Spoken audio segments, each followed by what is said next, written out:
You are tuned into Community Chat. My name is Kevin Tachi, and as we've been doing for the past several weeks, we try to do these conversations. These are more geared towards COVID-19 and giving you an opportunity at home to kind of get better acquainted with some of the folks who are helping us in and around the community. Joining me today is Mr. Rick Collins. You know Mr. Collins from not only as a member of the town's planning board, but also someone who is partnered with Michelle Christian to start Abington News. Welcome to Community Chat, Rick. Thanks for having me, Kevin. I'm glad to be on. Tell us a little bit about yourself. How did you come to be on the planning board? What decided you to be involved with local government? So the path to the planning board started as I started as a reporter. I was a community reporter. I worked for the Patriot Ledger for a number of years, and part of that was I enjoy government is one thing I realized coming from it. And so when my professional career took me into another direction and I left journalism, what I knew is that I wanted to be involved on the town level. And one thing that I always enjoyed doing was covering planning board meetings. I think that, in another lifetime, I could have been a town planner or, something along that line. So when we moved to Abington and we're looking for an opportunity to get involved, there was an opening on the planning board and I ran for it. And thankfully I won. And so I've been on the planning board now, I think starting my 6th year. And I still enjoy it. It's one of my favorite things to do. There's a lot going on in the town in terms of planning. So I enjoy it a lot. Any desire to maybe pursue another branch of government? There's always Board of Selectmen. Maybe you can hang out with the Well, I've tried that twice, and the residents didn't seem to agree with that one, and that's okay. So maybe someday in the future, but I'm got involved in other ways with Abington Youth Soccer. I'm on the board of directors, and I'm the league registrar now. I helped start a study committee to look at Ames Knoll and figure out what we can do with Ames Knoll to make it an even nicer place. So finding other little things to do around the town is to contribute is, what I'm happy to do because I really like this town. We moved here. We're happy to move here. We're happy to live here. Have 2 kids now. This is where we want to be. So whatever we can do to make it a better town, we're doing.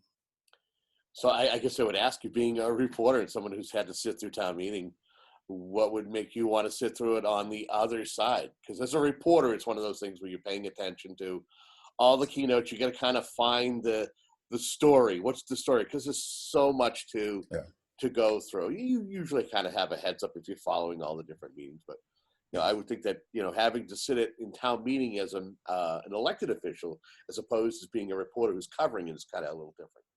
Yeah, so my personality flaw is realizing that I wanted to be the person on the other side of the table, making decisions, hearing what's going on, taking the votes, as opposed to the person covering it. That's when I kind of realized how maybe journalism isn't my future.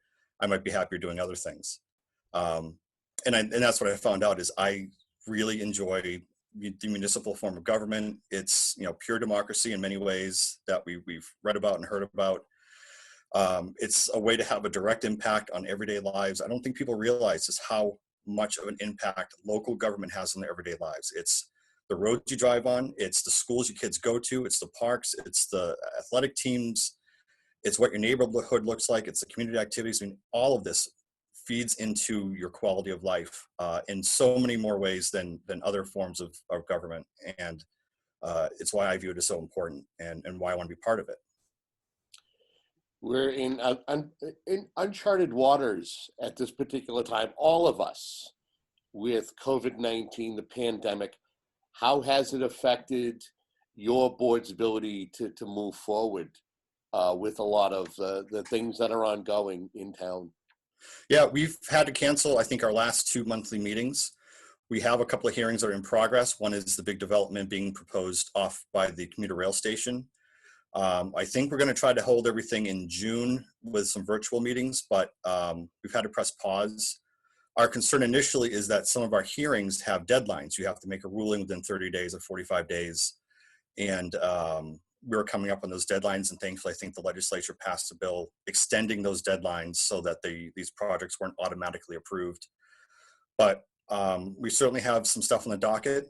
We need to continue to build out our commercial development and bring new growth to the town in a good, controlled way. So, we have business we need to take care of. There's an issue coming up with FEMA flood maps that we have to get resolved at town meeting. There's stormwater regulations that we need to do that the federal government and state government say we have to approve. So there's lots of work to do. We just have hit pause, and hopefully we'll be doing that again soon. Where does the Naval Air Station come into play, knowing that you just had yet another developer has kind of taken over the helm? How is that kind of, with COVID-19, stalled everything and getting acclimated to the new group? No, that's a great question, and it's something that I hope we can, actually, I'm going to put it on my list of stories to cover for Abington News, is we just had new developers come in. They were already talking about how we need to build another master plan to replace the one we just approved 3 years ago, that we had to do 3 years ago because we wouldn't see anything built there, and we didn't anyway. So how's that going to affect Abington? What are we going to do for the land that Abington owns in the development?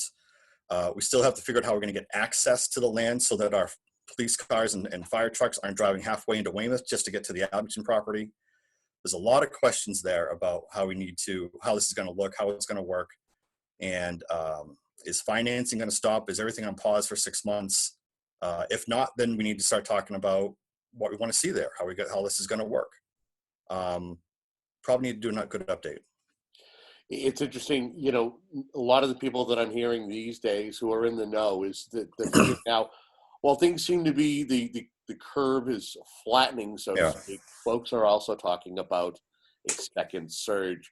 How are you, as an individual who sits on a government board, who also is running a news organization, preparing and looking ahead and anticipating as needed? Well, much to my parents' dismay, I'm not a doctor, I'm not an epidemiologist. All I can do is trust them and listen to what they're telling us is the situation on the ground. Just like I wouldn't want an epidemiologist telling me how to do land use in Abington. Maybe that's more of my specialty. We're being told that if we start to relax too soon, we're going to get a second wave and it's going to be worse than the first wave. And I don't want to take a risk that just to say, maybe not, maybe it'll be okay. We can handle it. We're tough. We got to get haircuts. We're talking millions of lives across the country, thousands of lives in Massachusetts, hundreds of lives maybe in Abington. I'd rather urge on the side of caution. If our doctors and epidemiologists and public health officials are saying, let's slow walk this, let's take our time, let's be smart, I think we need to listen to it, because otherwise that's a gamble and a risk that we're really playing with, and I don't know what the outcome would be. So, I think we can ask questions. We can, make sure we have all the information, but at the end of the day, we need to listen to what the professionals are saying. If you will, kind of give us the genesis of Abington News. How did that come to be? So this is something I've been brewing in my head for a while. I was with the Patriot Ledger when the decision was made, not at the ledger level, but way up above them at the hedge fund level, to start to really cut back on resources for local reporting. And one of the things that happened was that Abington used to be covered by both dailies in the region plus a weekly. And essentially what's happened is everyone's kind of pulled back out their resources, and Abington's fallen into this news hole. And I don't think that's great for local democracy and local government, how it works. I think it lets people not know what's going on, which leads to questions, which leads to uncertainty, which can lead to fear and skepticism and cynicism. And, it starts to take the sunshine out of what's happening. And I don't mean that in a pejorative sense, but it's always better to know that, there's a reporter snooping around just to make sure that everything's kind of, that your minutes are being published, that, you're following the open meeting law, that public records are getting out there, that sort of stuff. So and I always wondered, could a news outlet survive that was just Abington focused? I just didn't have the time or the resources to do it when this pandemic started to break. And now I'm no longer coaching soccer. Now we're not going to kids' birthday parties every weekend. Now all these other community events are canceled. I'm kind of stuck at home.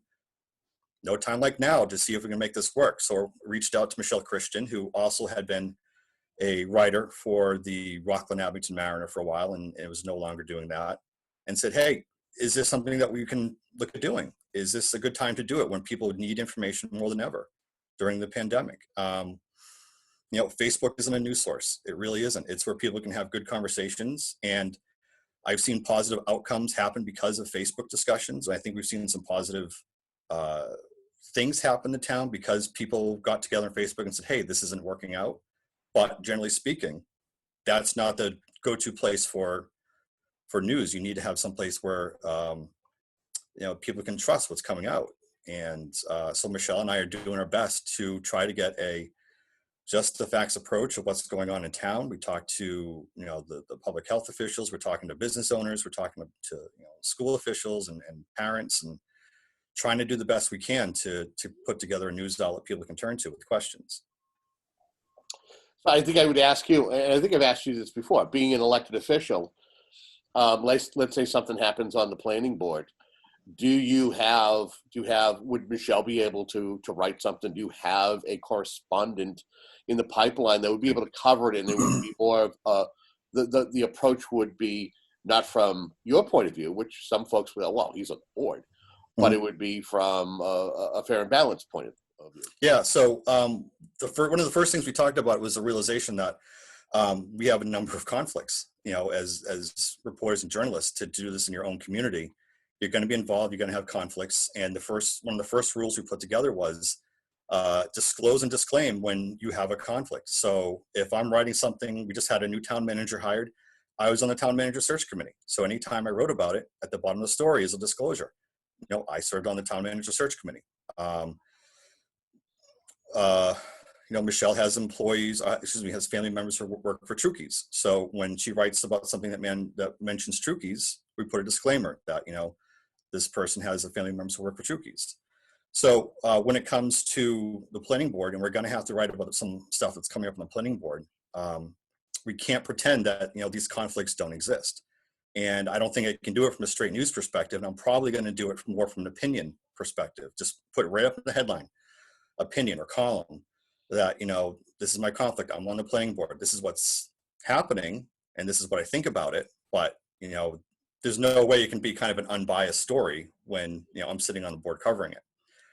Down the road in the future, if this continues, past the pandemic, we'll have to figure out a better way of handling some of those situations. But for now, it's be honest, be open, be transparent, let people know when there's a conflict or something, and then let them make a decision if they want to, read it or believe it or whatever. Is there any thoughts of expanding and maybe adding in some cub reporters to assist? Is that in the works, or is it too soon? That'd be great. It's figuring out what business model works. And, I think the conversations that we spent the first month basically getting up and going, I think. And as of today, we have 53 articles on abingtonnews.org, which is more than you're going to find in any other news source about Abington for a year combined. So we've really been putting out a lot of stuff. That's kind of been the focus, getting a following, getting a readership up. And then the next question is, okay, now what? How do we turn this into a sustainable business model? We're able to bootstrap this now. It's just me and Michelle and, whoever else contributing on our own dime, after hours, after work, on the weekends. And the next question is, okay, if people want this, if the support is there from the community, how do we turn this into a viable business? Do we keep it as a nonprofit community journalism model where we seek more donations of partnerships? Do we do it through subscriptions? Do we do it through a weekly paid product, advertisements? And once we get that straightened in, we'll understand, okay, what financial resources do we have to bring on, a part-time reporter or a photographer or a cartoonist or something like that. So that's still on the to be determined list. I'd love to figure that out. Yeah. What I'm going to ask you next is something that I have seen personally from from larger news media outlets. Any thought that there could be direct competition from the Ledger? I know that in the past, when there have been other startups in other communities, Yep. Gatehouse Media and one of their parent companies, whether it's the Enterprise, the Patriot Ledger, usually end up shadowing all that. They all of a sudden regain the focus in that community. And if anything, it's like, they're trying to be direct competition, hopefully to drive away any media outlet that's trying to do the right thing. Any Yeah. thought that you can see that? If that happens, that'd be great for Abington. Abington would be best served by having multiple media outlets, I think.